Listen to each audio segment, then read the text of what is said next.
Hi everyone, welcome back to TechCravers. So today I've got something a little confusing on my desk, because this is the Anbernic RG Vita Pro. Or wait a second. Nope, wrong one. This is the RG Vita Pro. And honestly, if you didn't know what to look for, you'd probably mix these up too. Anbernic basically released two handles that look almost identical, feel almost identical, and kind of exist at the same time. So the big question is, why? Is this just a minor refresh, a silent upgrade, or is the RG Vita Pro actually the version they should have released from the start? Because after spending some real time with it, I've got some thoughts, and more importantly, some surprising results, especially when it comes to Vita emulation.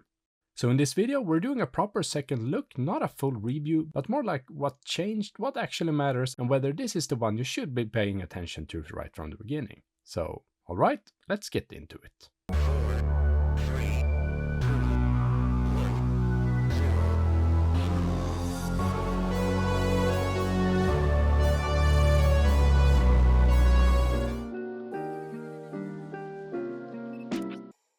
So let's clear up the confusion, because at first glance these two are basically twins. If you just put the RG Vita and the RG Vita Pro side by side, you'd be hard pressed to tell which is which. Same overall design, same feel in the hand, even the layout is nearly identical. But there are differences, and some of them actually matter more than you might expect. Starting with the original RG Vita, it runs Android 12 and that's it, pretty straightforward. You get a single micro SD card slot, which is mainly there for games and storage, and the whole experience is very much handheld Android device. Now the Vita Pro takes a slightly different approach. Out of the box you still have Android, but this time it's Android 14, and more importantly, you also get the option to run Linux as a secondary operating system. So if you're someone who prefers that more console-like pick up and play experience, that option is actually built in. And because of that, the Vita Pro has an extra micro SD card slot dedicated specifically for the Linux OS. In fact, it even comes with a preloaded card, so if the card is inserted, the device boots straight into Linux, but the moment you remove it, it falls back to Android instead. It's a small detail, but it completely changes how flexible the device feels. And then there's one more visible difference. Up on top, the Vita Pro also adds a video out port, which is something the original RG Vita didn't have. Alright, but once you move past the outside, this is where things actually starts to separate. Because under the hood, these are not the same devices. The original RG Vita is running on Unisoc T618, which at this point is kind of a known quantity. It's been out for a while and you pretty know what to expect. It's paired with 3 gigs of RAM and a 720p display. And that combination is fine, it handles PSP, Dreamcast and that kind of stuff without any real issues, but it's not exactly pushing any boundaries. Now the Vita Pro, that's a different story. Here you're getting a completely new chip, the Rockchip RK3576 paired with 4 gigs of RAM. And on the paper that might not sound like a massive jump, but in practice it's a much more modern and flexible setup. More powerful GPU, more headroom and overall just a better foundation for emulation going forward. The display also gets a pretty big upgrade. We're going from a 5.46-inch 720p panel to a slightly larger 5.5-inch screen at full 1080p. And yeah, you do notice that. Sharper image, cleaner UI, and especially in higher end systems, it just looks a lot better. You're also getting newer connectivity, Wi-Fi 6 instead of Wi-Fi 5, Bluetooth 5.2 instead of 5.0, small things, but again it adds to that feeling of this being a more modern device overall. Battery-wise though, pretty much identical. Same 5000 mAh and same general expectations. So yeah, on paper, the RG Vita is more of a safe, familiar setup, while the Vita Pro feels like Anbernic actually trying to move things forward a bit with this console.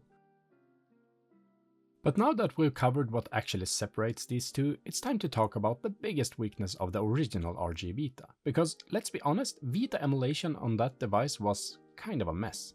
There wasn't even a Vita emulator installed out of the box, and even if you set everything up yourself, performance was at best very hit or miss, and at worst just not really usable. Now the Vita Pro, that's already a much better starting point, because here Vita3K, the actual Vita emulator, is pre-installed right out of the box, which is honestly exactly what you'd expect from a device called RG Vita in the first place. Of course, you still need to provide your own games, but once you have them, you're basically ready to go. And that's where things starts to get interesting. So without any further delay, let's take a look at some gameplay and see how this thing actually holds up.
Now, if you haven't tried God of War in disco mode yet, I can definitely recommend it. Jokes aside though, God of War Collection has some pretty serious graphical issues on the RG Vita Pro out of the box, and to be fair, I haven't really tried tweaking or fixing it. But honestly, that's kind of where the Vita emulation is right now. Some games run surprisingly well, while others have visual glitches or outright problems. And a lot of that comes down to the emulator itself still maturing, rather than just the hardware. That said, hardware does of course matter. The weaker the device, the more issues you're going to run into, and the worse those issues tend to be.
Freeze.